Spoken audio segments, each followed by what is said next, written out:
Hi friends, क्या आप अपने बॉडी फैट परसेंटेज को 10% से भी नीचे लाना चाहते हैं? अगर हाँ, तो इस वीडियो को स्किप बिल्कुल भी मत कीजिएगा। इस वीडियो में मैं ऐसे 5 स्टेप्स बताने वाला हूं जिनको फॉलो करके आप अपने बॉडी फैट परसेंटेज को सिंगल डिजिट में रख सकते हैं। मेरा नाम हिमांशु श्रीवास्तव है और आप देख रहे हैं हमारा fitness channel fire lifters, an exclusive channel for fitness science. Single digit में जो बॉडी फैट होता है ये बहुत ज़्यादा सस्टेनेबल नहीं होता है, बहुत ज़्यादा हेल्दी नहीं होता है। इसके अपने प्रोज एंड कॉन्स हैं, मींस इसके कुछ अपने फ़ायदे हैं, कुछ अपने नुकसान हैं। तो सबसे पहले मैं आपको फ़ायदे के बारे में बताता हूँ। आपकी बॉडी ज़्यादा एस्थेटिक दिखेगी, आपकी जो वेन्स हैं वो ज़्यादा क्लियर दिखने लगेंगी, आप बॉडी बिल्डिंग कंपटीशन में जा सकते हैं। अगर आपने साथ में मसल ग्रो भी किया हुआ है तो आपकी बॉडी बहुत ही खूबसूरत सी लगने लगेगी। पर इसके साथ ही साथ कुछ और नुकसान भी हैं। सिंगल डिजिट में जब आपका बॉडी फैट परसेंटेज हो जाता है तो आपको ठंड ज़्यादा लगती है, आपको हेडेक हो सकता है, लैक ऑफ एनर्जी फील हो सकती है, आपके हंगर हार्मोन्स वो सक्रिय हो सकते हैं। देखिए, अगर हम ज़्यादा मोटे हैं तो सबसे पहला स्टेप ये है कि हमें सबसे पहले तो एक्सरसाइज और डाइट को फॉलो करके हमें अपने बॉडी फैट परसेंटेज को 15-17% तक तो लेके आना ही होगा। उसमें हम कैलोरी डेफिसिट और एक्सरसाइज को वरीयता देंगे। कैलोरी डेफिसिट ज़्यादा हो सकता है, इस जगह पर आप 20% 25% कैलोरी डेफिसिट आराम से दे सकते हैं। अपनी बॉडी को आप 20% से लेकर के 15% तक बॉडी फैट में ले आ सकते हैं। 15 से 20% तक बॉडी फैट परसेंटेज लाने में प्रॉब्लम नहीं है। यहाँ से फिर आप जब सिंगल डिजिट में बॉडी फैट परसेंटेज को लेकर के आते हैं तो यहाँ पर थोड़ी सी दिक्कतें आपको महसूस हो सकती हैं।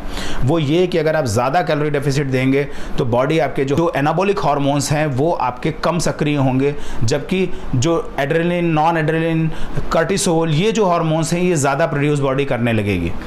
अब आपके एनाबॉलिक हार्मोन जो कि आपकी मसल ग्रोथ में सहायता करते हैं, जैसे टेस्टोस्टेरोन हो गया, IGF-1 हो गया, इंसुलिन हो गया, थायरॉक्सिन हो गया, ये सारे हार्मोन्स जो हैं आपके कम प्रोड्यूस होते हैं जो कि मसल ग्रोथ में सहायक हैं। और एड्रेनलिन, नॉन एड्रेनलिन, कार्टिसोल, इस तरह के जो हार्मोन्स हैं ये ज़्यादा सक्रिय हो जाते हैं। तो इस केस में फैट लॉस से ज़्यादा मसल लॉस होने लगता है। तो अगर आप अपने मसल लॉस को बचाना चाहते हैं, साथ ही साथ आपको सिंगल डिजिट तक बॉडी फैट परसेंटेज कम करना है, तो आपको स्मॉल कैलोरी डेफिसिट देना होगा। तो हमारा फर्स्ट स्टेप यही है कि आपको स्मॉल कैलोरी डेफिसिट देना है, बहुत ज़्यादा कैलोरी डेफिसिट नहीं देना है। तो इसके लिए आप एक ग्राउंड रूल फॉलो कर सकते हैं अगर आप चाहें। अगर आपका बॉडी फैट परसेंटेज 14 से लेकर 12% तक है तो आप लगभग 20% तक का कैलोरी डेफिसिट दे सकते हैं। और अगर आपका बॉडी फैट परसेंटेज 12 से लेकर 10% तक है तो उस केस में आपको 10% तक का ही अपने मेंटेनेंस कैलोरी का कैलोरी डेफिसिट क्रिएट करना चाहिए। और अगर आपका बॉडी फैट परसेंटेज 10% के आसपास है और आप सिंगल डिजिट में जाना चाहते हैं तो आपको 5% से ज़्यादा किसी भी हाल में कैलोरी डेफिसिट नहीं देना चाहिए। हमारा दूसरा स्टेप ये है कि अपने वीकली कैलोरी इनटेक को आप रिसाइकिल कीजिए। रोज़ एक जैसी कैलोरी लेने से बॉडी का एक जैसी कैलोरीज की आदत पड़ जाती है और यहाँ पर आपका हंगर हार्मोन्स वो ज़्यादा एक्टिवेट हो जाते हैं। इट मीन्स आपको अननेसेसरी क्रेविंग होने लगेगी और यहीं पर ज़्यादा खाने की इच्छा जगने से आपका जो डाइट प्लान है वो कहीं ना कहीं फेलियर कर जाता है। अपने जो वीकली कैलोरी इनटेक है उसको कभी कम कभी ज़्यादा इस तरीके से लेना है। एक जैसा कैलोरी इनटेक हमेशा आपको नहीं रखना है। इट मीन्स जैसे सपोज कीजिए आपका 1800 कैलोरी का डाइट प्लान है। अब 1800 कैलोरी को अगर हम 7 से मल्टीप्लाई करें तो लगभग 12,600 कैलोरी आपको पूरे वीक में लेनी है। तो हम कुछ इस तरीके से प्लान कर सकते हैं कि 3 दिन करीब आप 1300 कैलोरी का डाइट प्लान बना लीजिए और उसके अलावा बाकी बचे हुए 4 दिन आप 2100-2200 कैलोरी को इनटेक कर सकते हैं। तो क्या होगा कि आपके जो हंगर हार्मोन है वो सेटिस्फाई होंगे और जाहिर सी बात है आपको अगर वो सेटिस्फाई होते हैं तो आपको अननेसेसरी खाने की क्रेविंग नहीं होगी। यहाँ पर ये बताने की ज़रूरत नहीं है, मीन्स ये बट ऑब्वियस है कि अगर आप ये कर रहे हैं तो जिस दिन नॉन एक्सरसाइजिंग डे है, जिस दिन आपको एक्सरसाइज नहीं करनी उस दिन आप अपने कैलोरी इनटेक को कम रखिए और जिस दिन आपको एक्सरसाइज ज़्यादा करनी है उस दिन आपको अपने कैलोरी इनटेक को ज़्यादा रखना है क्योंकि आपको पावर भी चाहिए। पर जब आप लो कैलोरी इनटेक आ रहे हैं तो कुछ चीज़ों का ध्यान रखना बहुत ज़रूरी है। देखिए, आपको अपने प्रोटीन के साथ समझौता नहीं करना क्योंकि आपके बॉडी वेट का कम से कम एटलीस्ट 6 ग्राम पर kilogram of your body weight, इतना प्रोटीन तो आपको लेना ही लेना है। इससे ज़्यादा ले सकते हैं थोड़ा बहुत, यानी कि 2 ग्राम पर kilogram of your body weight आप प्रोटीन ले सकते हैं, बट इससे कम नहीं लेना है। तो इट मीन्स आपको जिस दिन कम खाना है तो उस दिन आपको कट क्या करना पड़ेगा, या तो कार्ब्स कट करने पड़ेंगे या फिर आपको फैट कम करना पड़ेगा। तो ये आपकी अपनी चॉइस हो सकती है, आपको उस दिन कम कार्ब्स लेने हैं या कम फैट लेना है। तो इस अपने, लेकिन आपको ये बात जरूर ध्यान रखनी है कि किसी भी हाल में आपका प्रोटीन इनटेक कम ना होने पाए, तो इस बात का ध्यान रखिए। ये स्टेप आपकी बॉडी फैट परसेंटेज को कम रखने में काफ़ी हेल्प करने वाला है। तो आइए बात करते हैं चीट डेज की। तीसरा स्टेप हमारा इसी के बारे में है। अब चीट डेज में क्या होता है, कभी कभी क्या होता है कि जब आप एक लंबे समय तक एक स्ट्रिक्ट डाइट प्लान फॉलो करते हैं तो किसी दिन मन करता है कि कुछ ना कुछ खा लें, एक्स्ट्रा खाएं, तो इसको ही हम चीट डेज कहते हैं। लेकिन अगर आपका सपना है सिंगल डिजिट में बॉडी फैट परसेंटेज को लाना, तो चीट डेज में भी आपको संयमित होना पड़ेगा, यानी कि आपको बहुत ज़्यादा कंट्रोल्ड वे में खाना पड़ेगा।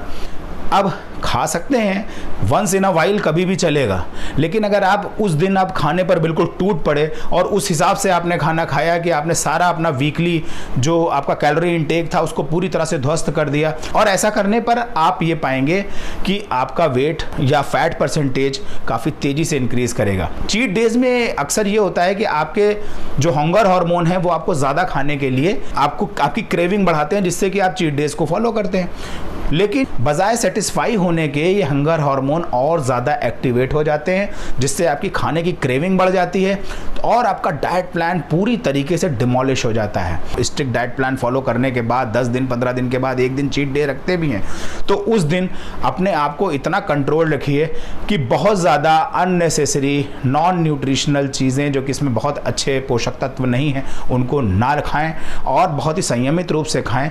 थोड़ा बहुत 19-20 चलता है, लेकिन 20 और 30 नहीं चलता है। अब आइए चलते हैं अपने अगले स्टेप की तरफ। फैट लॉस डिपेंड करता है एनर्जी बैलेंस के ऊपर। मीन्स अगर आपका कैलोरी इन कम है और कैलोरी आउट ज़्यादा है तो आपका फैट लॉस होगा ही। अगर आपका कैलोरी इन ज़्यादा है और कैलोरी आउट और ज़्यादा है, बहुत ज़्यादा है, देन इन दैट केस भी फैट लॉस ही होने वाला है।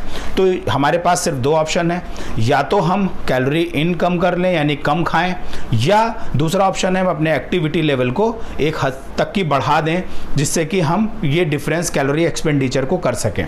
तो कैलोरी एक्सपेंडिचर कैसे बढ़ाया जा सकता है? वो एक्सरसाइज के माध्यम से बढ़ाया जा सकता है, कार्डियो के माध्यम से बढ़ाया जा सकता है, स्ट्रेंथ ट्रेनिंग के माध्यम से बढ़ाया जा सकता है। देखिए, अगर आप कार्डियो बहुत ज़्यादा करते हैं तो आप यानी कि एनर्जी एक्सपेंडिचर बढ़ा रहे हैं, ना कि आप अपने इंड्योरेंस को बढ़ा रहे हैं। अगर आप मुझसे सजेशन मांगते हैं तो मैं आपको सिर्फ इतना कहूँगा कि आप अपने एनर्जी एक्सपेंडिचर को बढ़ाने के लिए एक्सरसाइज से ज़्यादा आप कैलोरी इन को कम कर दीजिए, उसको कट कीजिए, तो single digit body fat percentage तक पहुंचना आपके लिए ज़्यादा आसान गोल साबित होगा। देखिए, कार्डियो आप हफ्ते में 1 या 2 बार प्लान कर सकते हैं, या अगर आप बहुत ज़्यादा कार्डियो लवर हैं तो आप after strength training light weight से वार्म अप करने के बाद एक प्रॉपर स्ट्रेंथ ट्रेनिंग सेशन को परफॉर्म करने के बाद आप 10-12 मिनट 15 मिनट का कार्डियो सेशन रख सकते हैं, क्योंकि उस समय आपके ग्लाइकोजन का लेवल काफ़ी कम हुआ होता है और आप कार्डियो करके जो रेस्ट आपका जो डिप्लीटेड ग्लाइकोजन में जब आप कार्डियो करते हैं तो फैट लॉस के लिए ज़्यादा बेनिफिशियल साबित होता है। तो आप ऐसा भी कर सकते हैं और अपने फैट को सिंगल डिजिट पर तक लाने के लिए आपकी ये चीज़ आपकी हेल्प कर सकती है। देखिए, single digit body fat percentage पर आने के लिए ये बात ज़्यादा इंपॉर्टेंट है कि हमें अपनी मसल को प्रिजर्व रखना है, मसल लॉस होने से अपने आप को बचाना है, साथ ही साथ आपको फैट परसेंटेज कम करना है। मसल लॉस आपका जो है तभी बचेगा जब आप प्रॉपर स्ट्रेंथ ट्रेनिंग के साथ प्रोटीन इंटेक को प्रॉपर रखेंगे। अगर आप ज़्यादा कार्डियो की तरफ जाएंगे तो आपका फैट के साथ साथ मसल लॉस भी हो सकता है। इसलिए स्ट्रेंथ ट्रेनिंग से आप अपने फैट को लॉस करने को ज़्यादा वरीयता दीजिए। अब अगला स्टेप और 5वां स्टेप ये है कि हमें एडिक्वेट स्लीप लेनी चाहिए, प्रॉपर नींद लेनी चाहिए। Single digit body fat percentage अगर हमारा गोल है तो अगर हम प्रॉपर नींद नहीं ले रहे हैं तो हमारे कुछ जो हार्मोन्स हैं वो सक्रिय हो जाते हैं, जिसकी वजह से हमें प्रॉब्लम होने लगती है। जैसे कि मैं एक हार्मोन का नाम लूँ, लेप्टिन। लेप्टिन हमारा सेटिस्फैक्शन का हार्मोन है। ये बताता है कि हमारी बॉडी फुल है, अब मुझे भूख नहीं लग रही है।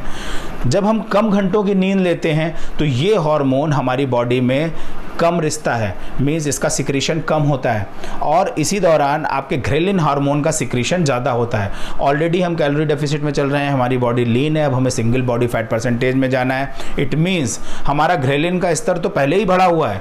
इट मीन्स क्रेविंग हमको ऑलरेडी होती है, हमें कुछ खाने की इच्छा पहले से ही होती है। तो क्या है कि इस केस में अगर आपका ग्रेलिन एडिक्वेट स्लीप ना होने की वजह से ग्रेलिन का लेवल बढ़ गया और लेप्टिन का स्तर नीचे हो गया, तो आपको और बहुत ज़्यादा क्रेविंग होने वाली है। और ये सिर्फ इस वजह से होता है कि आपने प्रॉपर स्लीप नहीं ली, प्रॉपर नींद नहीं ली।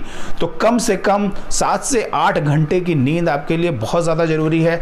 और अगर आप बॉडी बिल्डिंग पे हैं तो आप 9 घंटे तक की भी नींद आराम से ले सकते हैं। इस दौरान आपकी बॉडी बिल्ड हो रही होती है, आपके मसल फाइबर्स अच्छे बन रहे होते हैं, और साथ ही साथ फैट लॉस भी हो रहा होता है। तो एक फैक्टर और है कि अगर हमारी नींद तो हमें आ रही है, बट नींद की क्वालिटी अगर पुअर है तो भी आपका फैट लॉस उतना प्रभावशाली नहीं होगा, क्योंकि वहाँ पर आपके हार्मोन्स फिर से इम्बैलेंस हो जाएंगे। और अच्छी क्वालिटी की नींद लेना भी ज़रूरी है, इसलिए शांत और स्वच्छ वातावरण में नींद लीजिए और अपने नींद की क्वालिटी को इम्प्रूव कीजिए। तो दोस्तों, इन आसान स्टेप्स को फॉलो करके हम अपने बॉडी फैट परसेंटेज को सिंगल डिजिट तक ले जा सकते हैं, और वो भी नेचुरली। तो अगर आपको ये वीडियो पसंद आया है तो इसको लाइक कीजिए, और हमारे चैनल को अगर अभी तक आपने सब्सक्राइब नहीं किया है तो इसको सब्सक्राइब ज़रूर कीजिए। इस तरह के तमाम वीडियोज़ समय समय पर मैं आपके लिए लेकर आता रहूँगा। Thank you so much for watching this video. Thank you.